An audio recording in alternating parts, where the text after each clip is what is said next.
ఎదురు చూస్తున్న Hyderabad regional ring road ఇంకా నిజంగానే ఓపెన్ అవుతుందా లేక మరోసారి వాయిదా పడుతుందా?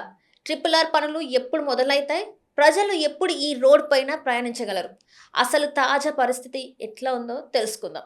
సో, వీటన్నిటి గురించి మనకు వివరించడానికి ఈరోజు మనతో పాటు ఉన్నారు ప్రముఖ real estate expert doctor Nandi Rameshwar Rao గారు. నమస్కారం sir. Sir regional ring road అందరూ అడుగుతున్న ప్రశ్న ఇదే. అసలు ట్రిపుల్ ఆర్ నిజంగా ఎప్పుడు ఓపెన్ అయ్యే అవకాశం ఉంది? రేవంత్ రెడ్డి గారిని అడగాలి. హ్మ్. పాలసీ మేకింగ్‌లో నేను లేను కదా! హ్మ్. నేను లాస్ట్ టైం కూడా చెప్పా. క్యాబినెట్ పొజిషన్ మాట్లాడితే ఆ! వాళ్ళతో పాటు తిరుగుతూ వాళ్ళు మీటింగ్ అయ్యారని చెప్తా. హ్మ్. ట్రిపుల్ ఆర్ అంటే మీకు అర్థం తెలుసా? Regional ring road. ఇంకా ఇంకేంటి సార్? నాకైతే అంతే తెలుసు. రఘురామరాజు, ఓకే. ఆ! ట్రిపుల్ ఆర్ సినిమా, హ్మ్. రామ్ చరణ్, ఎన్టీఆర్, రాజమౌళి. రాజు. హ్మ్. నేను చెప్పే ట్రిపుల్ ఆర్ అంటే రౌడీజం, రాజకీయం, రియల్ ఎస్టేట్. ఓహ్! నా డెఫినేషన్. హ్మ్. ఈ మూడింటికి ఏ అర్హత అక్కర్లే. అవన్నిటికి అర్హతలు కావాలి. ఏ అర్హత ఎవడైనా చేయొచ్చు. హ్మ్. అవునా? ట్రిపుల్ ఆర్ అనేది పెద్ద సబ్జెక్ట్. ఫేజ్ మొత్తం ఓవరాల్గా 340, 350 కిలోమీటర్ విస్తున్న సర్కిల్. హ్మ్. ఓవరాల్ అనేది 165 కిలోమీటర్స్. సో ఇందులో దీన్ని నార్త్ జోన్, సౌత్ జోన్గా పరిగణించారు. సగం ఇటు, సగం ఇది. ఈ నార్త్ జోన్ అనేది కంప్లీట్ ఎప్పుడు అవుతుంది అంటే ప్రొడిక్షన్ చేస్తున్నాం 2029, 2030 కల్లా ఫేజ్ 1 ఒక నార్త్ సైడ్ అవుతుంది. హ్మ్. ఫేజ్ 2 అనేది ఇంకా అక్కడ ఒక 5-10 సంవత్సరాలు. హ్మ్. మినిమం 5 years తక్కువ అయితే పడుతుంది. ఆ గవర్నమెంట్ పాలసీ దాన్ని బట్టి ఇది కంప్లీషన్ టైం. మరి ఛాలెంజెస్ ఎందుకు లేట్ అవుతుంది? ఛాలెంజెస్ ఏంటి? హ్మ్. హ్మ్. దీని ఓపెన్ అయితే బెనిఫిట్ ఏంటి? ఇవి నువ్వు నెక్స్ట్ అడిగింది. సో బెనిఫిట్ ఏంటంటే సింపుల్గా తెలంగాణ బార్డర్ నుండి హైదరాబాద్కి 4 hours పడుతుంది ఇప్పుడు బై రోడ్. హ్మ్. ఇది కంప్లీట్ అయితే 2 hours అయిపోతుంది. Okay. Hmm. And car speed between 120, 140 kilometers per hour hmm. పరిగెడుతుంది. అదే కాకుండా availability of land triple RR తర్వాత కూడా డెవలప్ అవుతుంది. ఇప్పుడు ఓఆర్ఆర్కి ట్రిపుల్ ఆర్ఆర్ మధ్య మనం గ్రోత్ కారిడార్ అంటున్నాం. హ్మ్. కానీ ట్రిపుల్ ఆర్ఆర్ కానీ రెడీ అయితే lot of benefits, land availability పెరుగుతుంది, ఎక్స్పోజర్ పెరుగుతుంది, డెవలప్మెంట్స్ పెరుగుతాయి, ఇండస్ట్రీస్ వస్తాయి, ఎంప్లాయ్మెంట్ వస్తుంది, శాలరీస్ వస్తాయి, బయింగ్ అఫోర్డబిలిటీ పెరుగుతుంది, జీడిపి పెరుగుతుంది. ఇవన్నీ ఓవరాల్గా స్టేట్ గ్రోత్కి తోడ్పడతాయి. హ్మ్. సో ల్యాండ్ పూలింగ్లో ఇప్పుడు ఆల్రెడీ డిపిఆర్స్ ఉంటాం, డీటెయిల్ ప్రాజెక్ట్ రిపోర్ట్స్ అని ఉంటాయి. ఆల్రెడీ కొన్ని ఏరియాలకి కొన్ని సెక్షన్స్కి సబ్మిట్ చేశారు అప్రూవల్కి. డిపిఆర్ అంటే ఎంత ఖర్చు అవుతుంది అన్నది వెరీ ఇంపార్టెంట్. సో 20,000, 30,000 కోట్ల పైనే ఖర్చు అవుతుంది. ఎగ్జాక్ట్ ఫిగర్ మారుతూ ఉంటుంది. సో దీంట్లో ఫేజ్ 1 నార్త్, ఫేజ్ 2 సౌత్, హ్మ్. ఒకటి ఈ పక్క ఒకటి ఆ పక్క. సో అక్కడ ఏంటంటే మీరు ఆ గ్రోత్ అవ్వడానికి ఛాలెంజ్లు ఏంటంటే ల్యాండ్ పూలింగ్ ఒక ఛాలెంజ్. భారత్ ఫ్యూచర్ సిటీ కూడా ల్యాండ్ పూలింగ్ ఇబ్బంది. ట్రిపుల్ ఆర్ ఓఆర్ఆర్ అయిపోయింది. హ్మ్. ల్యాండ్ పూలింగ్ ఏంటంటే ఇప్పుడు అందుకే మన లాస్ట్ మనం టీడీఆర్స్ అని వచ్చాయి. టీడీఆర్స్ కూడా మాట్లాడాము. అంటే ల్యాండ్ పూలింగ్లో ఛాలెంజ్ అంటే నీది ఒక 10 ఎకరాలు ఉంది, హ్మ్. ఎకరం 10 కోట్లు మార్కెట్ వాల్యూ. కానీ గవర్నమెంట్ రేటు 100 కోట్లు అవుతుంది, 20 కోట్లే ఉంటుంది. 10 అంటే నీకు 200 కోట్లు అయింది. 20 కోట్లు వేసుకుంటే ఎకరం 10 × 20. కానీ మార్కెట్ రేట్ అది ఉంది, కానీ గవర్నమెంట్ రేట్ 3 కోట్లు, 4 కోట్లు ఉంది. సో మీకు ఏ రేట్ ఇస్తున్నారు? ఈ 3, 4 కోట్లు ఇస్తున్నారు, 20 కోట్లు ఇట్లా. నువ్వు ఇస్తావా ఇవ్వా? అది ఓనర్కి ఇవ్వవు. హ్మ్. ఎందుకు లాస్ అవుతున్నావు? హ్మ్. అది ఆ ఛాలెంజ్ని తీసి ఇప్పుడు ఎక్స్ట్రా హయ్యర్ ఫ్లోర్స్ కన్స్ట్రక్షన్ ఇచ్చారు. హయ్యర్ ఫ్లోర్ అంటే ఇంకొద్ది రేటు పెరుగుతుంది. మొత్తం వాళ్ళు అనుకున్న రేట్ అయితే రాదు. సో గవర్నమెంట్ ఇలాంటి పద్ధతులు వర్కౌట్ చేస్తున్నాయి. Up to time, day to day మారుతున్నాయి. హ్మ్. సో ఇవి చేయడానికి ఇది అప్రూవ్ వచ్చిన తర్వాత డిపిఆర్ అప్రూవ్ అవ్వాలి, టెండర్స్ రిలీజ్ చేయాలి, అడ్వాన్స్ ఇవ్వాలి, ప్రోగ్రెస్ అవ్వాలి కన్స్ట్రక్షన్, దాని తర్వాత హ్యాండ్ ఓవర్ చేయాలి, దాని తర్వాత ఓపెనింగ్ చేయాలి. నేను హ్మ్. చెప్పినంత ఈజీ ఒక గంటలో అయిపోద్ది. ఇదంతా కొన్ని దశాబ్దాలు పట్టే టైం కూడా ఉంది. హ్మ్. సో నేను అనుకోవడం 30th కల్లా ఫేజ్ 1 రెడీ అవ్వచ్చు అనుకోండి. 26లో ఉన్నాం, 29, 30కి ఒక షేప్ వచ్చేస్తుంది ఆల్మోస్ట్. మేబీ ఒక 6 నెలలు ఇటు అటు. రైట్. ఆ ఫేజ్ 2 ఇంకో 5 నుండి 10 సంవత్సరాలు. హ్మ్. హ్మ్. అంటే ఇప్పుడున్న ప్రస్తుతం ప్రాజెక్ట్ ఏ దశలో ఉంది? అండ్ అంటే ఇప్పుడు టెండర్‌లు, భూసేకరణ, నిర్మాణ పనులు పరిస్థితి ఎలా ఉంది? ఒక్కొక్క ఏరియాలో ఒక్కొక్క టైప్ ఉందండి. ఈ ప్రాసెస్‌లోనే ఉంది. నేను చెప్పినట్టు ఇంకో 26, 29 అన్నాను. 29, 30. హ్మ్. సో, 50% ఆఫ్ ది ప్రాసెస్ అయింది. ఇంకా 40, 50% ఆఫ్ ది ప్రాసెస్ మిగిలుంది. కొన్ని హ్మ్. ఏరియాలో అప్రూవ్ అయినాయి. కొన్ని ఏరియాలో అప్లై చేశారు. కొన్ని ఏరియాలో ఇంకా వర్క్ అప్లై చేయలేదు. కొన్ని ఏరియాలో ల్యాండ్ పూలింగ్ కంప్లీట్. ఇవన్నీ చూసుకుంటే గనక అందుకనే నేను ఆ 3, 4 ఇయర్స్ మినిమమ్ పెట్టింది. హ్మ్. రైట్. 2029 నాటికి ఉత్తర భాగం అందుబాటులోకి వస్తుందని జెప్తున్నారు. హ్మ్. కానీ ఈ టైమ్‌లైన్ వరకు ఎంతవరకు వాస్తవంగా అనిపించొచ్చు మనకి? ఇది మీరు క్వెషన్‌లు ఎట్లా అడుగుతారంటే రేపొద్దు స్పీకర్‌కి మళ్ళీ రెండోసారి రాడు మీ దగ్గరికి. అంటే ఇప్పుడు జనాలకి వాస్తవం అనేది తెలియాలి గదా సార్! గవర్నమెంట్ నా చేతిలో లేదు కదా! మాట సెంట్రల్ గవర్నమెంట్ లేను, స్టేట్ గవర్నమెంట్ నేను రాజు. ఓన్లీ రియల్ ఎస్టేట్ అనలిస్ట్ నేను. నాకు హ్మ్. తెలిసి నేను అనుకోవడం ఒక 75% పాజిటివ్ అనుకుంటున్నాను. హ్మ్. 75% అయితే వచ్చే అచీవ్ అవుతారని అనుకుంటున్నాను. ఎందుకంటే దానివల్ల అది కంప్లీట్ అయితే గవర్నమెంట్ కూడా రెవెన్యూ ఎక్కువ వస్తది. హ్మ్. ఏ హ్మ్. డబ్బులొస్తాయంటే ఎవరైనా వదులుకుంటారా? కాకపోతే కొన్ని మధ్యలో ఆటంకాలుంటాయి. హ్మ్. హ్మ్. ఆటంకాలను అధిగమించుకొని రావడానికి కొద్దిగా టైం పడుతుంది. 70, 80% వీఆర్ థింకింగ్ పాజిటివ్. అసలు ఇప్పటివరకు ఎందుకు ఆలస్యం జరిగాయి?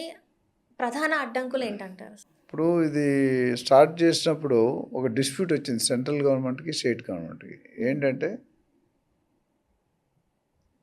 ఈ రోడ్లు కట్టిన తర్వాత మెయింటైన్ చేయాల అవును. Highways. National highways authority of ఇండియానో ఎన్‌హెచ్ఏ అని బాడీ ఉంది.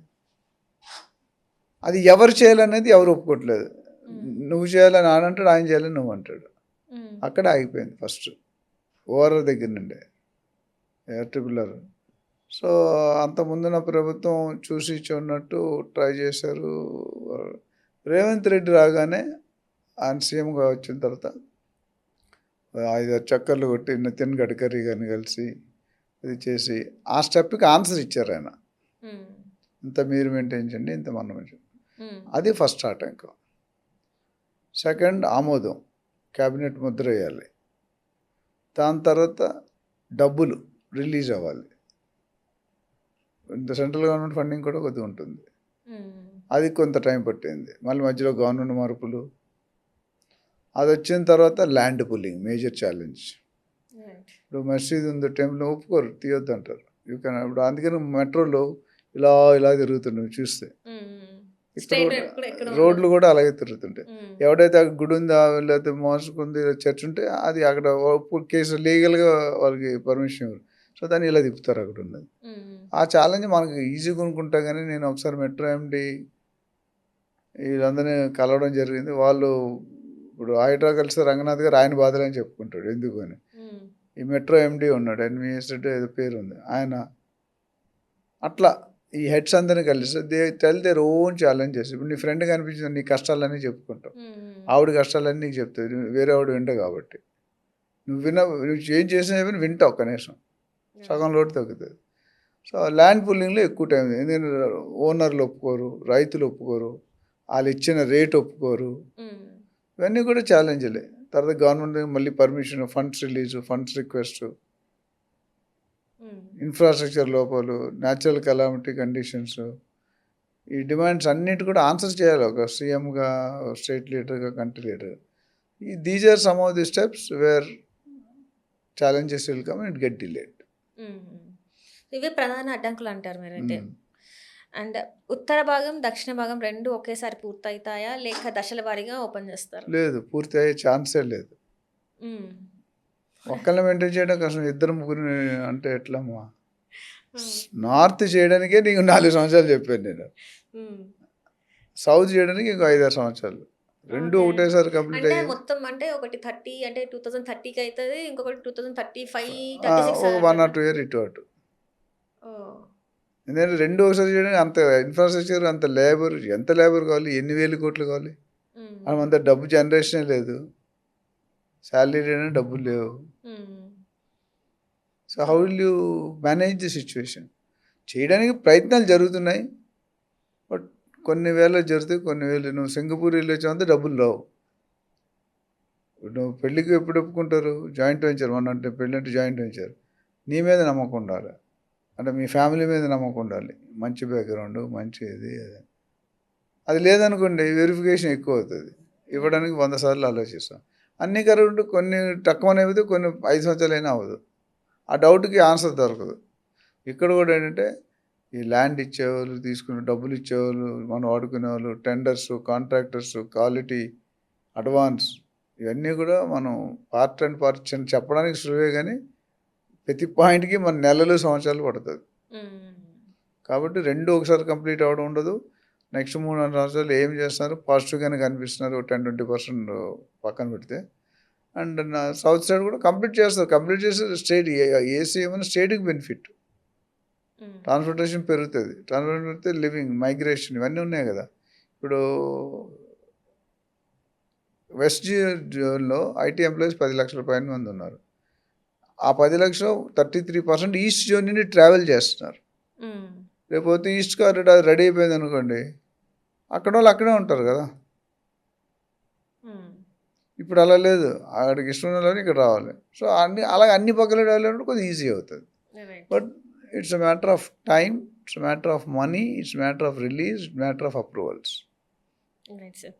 అండ్ ట్రిపుల్ ఓపెన్ అయిన వెంటనే అత్యధికంగా లాభపడే ప్రాంతాలు ఏవి? అన్ని ప్రాంతాలు ట్రిపుల్ బౌండరీస్ అన్ని. ఇప్పుడు హాఫ్ సర్కిల్, నార్త్ అంటే హాఫ్ సర్కిల్ 360 degrees తెలుసు కదా, అందరూ సగం సౌత్ అండ్ నార్త్ అంటారు. సో 170 kilometers అట్లా ఉంది. సో అక్కడ ఇమీడియట్ ఇంపాక్ట్ ఉంటుంది. ఆ సైడ్ కొద్దిగా ఫాస్ట్గా డెవలప్మెంట్ స్టార్ట్ అవుతుంది. సౌత్ వచ్చాక ఇటు సైడ్ స్టార్ట్ అవుతుంది.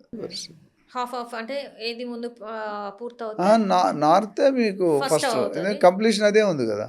ఇప్పుడు ఎప్పుడైనా ఓఆర్ఆర్ ట్రిపుల్ ఆర్ వచ్చిందంటే ట్రిపుల్ ఆర్ఆర్కి ఓఆర్ఆర్కి అని ఏది తీసుకున్నా ఆ రోడ్డుకి 5 కిలోమీటర్లు అటు, 5-10 కిలోమీటర్లు అటు, 5-10 కిలోమీటర్లు ఇటు, రెండు ప్యారలల్గా పెరిగిపోతాయి.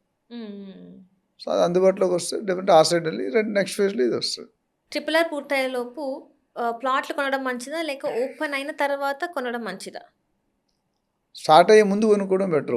ఒకసారి 90%, 80% వర్క్ అయిపోయింది మనకు కనిపిస్తే, ఇప్పుడు ఇది అంత 90% చేసిన 10% వదిలేడు కదా. సో ఆ స్టేజ్లో కొనుక్కోవడం బెటర్. స్టార్ట్ అయిన తర్వాత కొద్ది రేట్లు పెరిగిపోతాయి. 80-90% మా కళ్ళం జో దిక్తా హై ఓ బిక్తా హై. సో మనకుంది కన్స్ట్రక్షన్ అవ్వలేదు అనుకో, ఇంకా తీసుకోవడం వేస్ట్ అంటే ఒకవేళ ముందు తీసుకోండి అంటే ప్రైసెస్ ముందు పెరుగుతాయిలే అని ఇప్పుడు తీసుకున్న వాళ్ళ పరిస్థితి పెరుగుతుంది. Real estate is not 100-meter dash, it is a marathon. ఎంత ముందుగా ఇవాళ ఇన్వెస్ట్ చేసుకున్న దానికి 5 సంవత్సరాలు రేట్ ఇక్కడే తేడా, ఎక్కువ ఇచ్చుకుంటారు మీరు. సో ఎప్పుడు కూడా దూరంగా అప్కమింగ్ సిటీ ఏదైతే ఇప్పుడే బుడి అడుగులు వేసినా అప్పుడు కొనుక్కోలేవు. మొత్తం పరిగెట్టడం వచ్చాక నువ్వేం కొనుక్కోలేవు, నువ్వు పరిగెట్టలేవు వాళ్ళతో. సో కాకపోతే అట్లనే అసలు ఏం కన్స్ట్రక్షన్ ప్రోగ్రెస్ లేని దగ్గర కూడా కొనుక్కోడు. సో ఇనీషియల్గా నెక్స్ట్ ఇయర్ ఓపెన్ అయిపోద్ది, 6 months 1 yearలో ముందు కొనుక్కుంటే కొద్ది తక్కువ ఉంటాయి. వన్స్ ఒకసారి ఓపెన్ అయింది అనుకోండి, ఆబ్వియస్లీ 20-30% పరకు వచ్చారు within no time. Triple R పేరుతో చాలా ప్రాజెక్ట్స్ వస్తున్నాయి. వీటిలో నిజంగా విలువ పెరిగేవి ఎలా గుర్తించాలి? నేను చెప్పాను అంతకుముందు, బండ రూల్ ఏంటంటే ఎక్కడ రాజకీయ నాయకులు పెడుతున్నారో, ఎక్కడ సెలబ్రిటీస్ పెడుతున్నారో, ఎక్కడ స్పోర్ట్స్ స్టార్ పెడుతున్నారో, ఎక్కడ సినిమా స్టార్స్ పెడుతున్నారో, ఎక్కడ బిజినెస్ పెడుతున్నారో, అక్కడే కొనుక్కోండి. General thumb rule. బట్ డీటెయిల్డ్గా సిటీ వైజ్ ప్లేస్ వైజ్ కావాలంటే అది మనం కన్సల్ట్ చేస్తే ఇప్పుడు ఇంత తక్కువ టైంలో మనం చెప్పలేము. మన నెంబర్ ఆల్రెడీ వస్తుంది, దే కెన్ టేక్ అపాయింట్మెంట్. వాళ్ళకున్న కెపాసిటీ, హోల్డింగ్ కెపాసిటీ అంటాం, అభిరుచులు, పర్పస్, రెంటల్ కోసమా, అలాంటివన్నీ కనుక్కొని వాళ్ళకి సరైన సూటబుల్ ప్లేసెస్. ఇప్పుడు వరంగల్లో అనుకోండి ఎయిర్పోర్ట్ వస్తుంది, కోచ్ ఫ్యాక్టరీ అన్నారు, అవి వస్తే ఆ ఏరియా మారిపోతుంది జల్దీగా. నిజామాబాద్ ఏం లేదు, మారకపోవచ్చు. కేసీఆర్ నాడు గజ్వేల్ మీద ఎక్కువ ఫోకస్ పెట్టారు, ఒక్కొక్క దగ్గర ఉంటుంది. సో ఆ ఏరియా డెవలప్మెంట్ బట్టి మనం చూసుకోవాలి. బట్ జనరల్ స్టేట్ అంటే 5 కిలోమీటర్ 10 కిలోమీటర్ వరకు హ్యాపీగా ఇన్వెస్ట్ చేసుకోవచ్చు. ట్రిపుల్ ఆర్ ఓపెన్ అయిన తర్వాత Hyderabad traffic, industrial development, real estate మార్కెట్లో ఎంత మార్పు వచ్చే అవకాశం ఉంది? Major percentage. ఎందుకంటే ట్రాఫిక్ సమస్యలు ఈరోజు విపరీతంగా ఉన్నాయి. ఇప్పుడు ఎస్పెషల్లీ బెంగళూరు మాట్లాడుకుంటే సిటీ నుండి ఎయిర్పోర్ట్ 3 గంటలు ఒక్క సైడ్, ఒకసారి 3:30 గంటలు కూడా పడుతుంది. ఇక్కడ మనకి అంత ప్రాబ్లం అయినా ప్రాబ్లం ఉంది ఇప్పుడు కూడా, వర్షాలు వలన, వరదలు వచ్చినా, తుఫాన్ వచ్చినా. సో ఈ RRR రావడం వల్ల కొన్ని బైపాస్లు వస్తాయి, సిటీలో నుండి. ఇప్పుడు మనం 100 కిలోమీటర్ 120 కిలోమీటర్ పైన మనం ట్రావెల్ చేస్తున్నాం, ఆ బెనిఫిట్ వల్ల కొంత తగ్గుతుంది. సో చేంజ్ అనేది డెఫినెట్గా వస్తుంది. ఎంత వస్తుంది అనేది స్కేల్ పెట్టి మెజర్ చేయలేము, బట్ డెఫినెట్గా అంటే 50% బర్డన్ తగ్గిపోతుందని నేను అనుకుంటున్నాను. అంటే తక్కువ అయిపోతుంది టైం ట్రావెలింగ్కి. మీ వ్యక్తిగత అంచనా ఏంటి? వచ్చే 5 ఏళ్లలో RRR హైదరాబాద్ రియల్ ఎస్టేట్ చరిత్రని మార్చేస్తుందా? 100% మారుతుంది. ఎందుకంటే RRR అన్నది పబ్లిక్ ట్రాన్స్పోర్టేషన్, అంటే పబ్లిక్కి సునాయాసంగా, సులభంగా, ఈజీగా ట్రావెల్ చేసే activity. Width of the roads, speed allowable అందరూ. సిటీలో 100 కిలోమీటర్ నడపగలవు, 20-30 నడిపితే ఎక్కువ. కానీ అక్కడ 100-140 వరకు వెళ్తుంది. 100 మినిమము, 120, 140. సో ఆబ్వియస్లీ ప్రయాణం తగ్గిపోద్ది కదా, ఫ్యూల్ ఖర్చు తగ్గుతుంది కదా, టైర్డ్నెస్ తగ్గుతుంది కదా, రెస్ట్లెస్నెస్ ఉంటుంది కదా, అవుట్పుట్ ఎక్కువ వస్తుంది కదా. అదే మేజర్ చేంజ్. ఫ్యూల్ కాస్ట్ సగం మిగిలిపోతుంది, 200 అయితే 100 అవుద్ది, అంతే కదా. సో RRR వచ్చాక ఇంకా ఎక్కువ ట్రావెలింగ్ అవుతుంది, ఎక్కువ కలెక్షన్ అవుతుంది మనీ. ఇప్పుడు బస్సులు ఉన్నాయనుకోండి, డిఫరెంట్ బస్సులు, నెంబర్ ఆఫ్ బస్సులు పెంచాలి కదా. ఇప్పుడు ఇవాళ ఎయిర్పోర్ట్కి ఎన్నో 100 బస్సులు సపరేట్గా ఆడవాళ్ళకి ఫ్రీ కాబట్టి ఎయిర్పోర్ట్ చూడడానికి 60-70-100 కిలోమీటర్ దూరం నుండి పొద్దున 3 గంటలు బయలుదేరంట. ఎక్కడో శ్రీకాకుళం ఏదో పేరు, వాళ్ళు పొద్దున 6 గంటలకి ఇక్కడికి వచ్చేసారు. ఎక్కడికి? భోగపురం ఎయిర్పోర్ట్ చూడడానికి, నరేంద్ర మోడీ గారిని చూడడానికి ఓపెనింగ్. సో అదే ఓఆర్ఆర్ ఉందనుకోండి, RRR మేబీ అన్ని గంటలు పట్టవు, సగం టైంలో వచ్చేస్తాం. ఇప్పుడు మొన్న అదేంటి సమ్మక్క సారక్క ఇదే బస్సులు ఏం వేస్తుంది గవర్నమెంట్, చాలా బస్సులు వేస్తుంది. సో రోడ్డు విడ్త్, ఇప్పుడు ఓఆర్ఆర్ టూలోనే రోడ్డు విడ్త్లు ఎక్కువ ఉంటాయి, క్వాలిటీ ఆఫ్ ద రోడ్ వేరు ఉంటాయి. Most of the time CC roads వేస్తున్నారు, కొన్ని బీటీ రోడ్స్ వేస్తున్నారు. సో ఆ లోడ్ని అనే లారీలని పెద్దగా వదలరు మీరు చూస్తే. ఆ లోడ్ తీసుకునే కెపాసిటీ ఉండాలి. ఇప్పుడు 100 కేజీలు ఉన్నాడు, 50 కేజీలు ఒకటే బరువు ఎత్తలేడుగా. సో బీటీ రోడ్స్కి సీసీ రోడ్స్కి ఎంత తేడా ఉంది. Clarity, one side, accident pruning తక్కువ, ఇవన్నీ కూడా going to be major change. And invest చేయడానికి కూడా ఏరియాస్ క్లారిఫై చేశారు. 111 జీవో వేరు, FTL వేరు, బఫర్ వేరు. సో మ్యాక్సిమం ఓఆర్ఆర్ ఇప్పుడు చూసుకుంటే 111 జీవో ల్యాండ్లు ఎక్కువ ఉన్నాయి, లైట్ లెఫ్ట్ టు లైట్ ఏమి ఉండవు, చెట్లు ఉంటాయి కొన్ని ఏరియాలు తప్ప. సో ఆ విధంగా చూసుకుంటే అప్రిషియేషన్ అనేది డెవలప్మెంట్ ఫాస్ట్గా అవుతుంది, అప్లికేషన్ స్పీడ్గా పెరుగుతుంది. సో దానివల్ల పబ్లిక్ ఉపయోగం, వాళ్ళ మనీ తక్కువ టైంలో ఎక్కువ మల్టీఫోల్డ్ అవుతుంది. ఒక లాస్ట్ క్వశ్చన్ ఏంటంటే, ఒక్క మాటలో చెప్పాలంటే RRR ఓపెన్ అయ్యే లోపు కొనండి అంటారా, లేక ఓపెన్ అయిన తర్వాత కొనండి అంటారా? ఎందుకు? నేను చెప్పేదంటే ఇవాళ కదా, నిన్న కొనుక్కోండి మీరు రేపటి దాకా వెళ్ళకండి. ఇవాళ కూడా కాదు, ఇవాళ నిన్న వీలైతే, వీలు కాకపోతే ఇవాళ కొనుక్కోండి. ఎందుకంటే లేట్ అవుతుంది కొద్ది రేట్ ఎక్కువ పెట్టాలి. ఇప్పుడు అబ్బాయి ముదిరిపోయాడు అనుకో, 40 సంవత్సరాలు, వాడు పెళ్ళి కాదు అంటే ఆలోచిస్తారు, ఇంత లేట్ అయింది, ఏమైంది, ప్రాబ్లం ఉందా, సిక్కా, ఎఫ్ఐఆరా, ఏదో ఒకటి ఉంటుంది. లేట్ అవుతుందా? ఇప్పుడు జనరల్గా 25-26 ఏళ్ళలో, అమ్మాయి అయితే 20-22లో డిగ్రీ టైంలో పెళ్లి చేసేస్తున్నా. లేట్ అయితే 1-2 ఇయర్స్, 35 సంవత్సరాలు అయిందంటే సమ్ ప్రాబ్లమ్ ఇస్ దేర్. ఇక్కడ కూడా మీరు లేట్ అవుతుంది కదా, డబ్బు ఎక్కువ కట్టాలనుకుంటే లేట్ కొనుక్కోండి. డబ్బులు తక్కువలో తీసుకుని అయితే మంచి quality property, legal title property తీసుకుంటే అలాంటి వాళ్ళని అప్రోచ్ అవ్వాలి. అందులో ఎటువంటి డౌట్ లేదు. 30 సంవత్సరాలు 30,000 మందిని నేను గైడ్ చేసే అవకాశం నాకు దొరికింది. ఈరోజు నేను ఉన్నంటే నా బయ్యర్స్, నా సెల్లర్స్, మా టీమ్మేట్స్, బిల్డర్స్, అందరూ ల్యాండ్ ఓనర్స్, వీళ్ళందరూ కూడా మన వాళ్ళ సపోర్ట్ వల్ల మనం ఇంత మీడియా ఛానల్స్ 6,000 వీడియోలు కంప్లీట్ చేయడం అనేది నాట్ ఏ జోక్. దాన్ని చేయగలిగామంటే అందరు సపోర్ట్. ఎప్పుడంటే సక్సెస్ అనేది టీం వర్క్. నువ్వు ఒక్కరిదానో నేను ఒక్కరిని ఏం చేయలేను. టీం వర్క్ తెలితే క్రికెట్ మ్యాచ్ ఒకరు కొడితే మ్యాచ్ గెలుస్తారా? ఈసారి కొట్టిన నెక్స్ట్ టైం కొట్టాడు. ఇప్పుడు అభిషేక్ శర్మ బాగా కట్టట్లేదు, వైభవ్ సూర్యవంశీ కొడుతున్నాడు. యూ డోంట్ నో, మళ్ళీ కొన్ని రోజు అభిషేక్ కొట్టవచ్చు.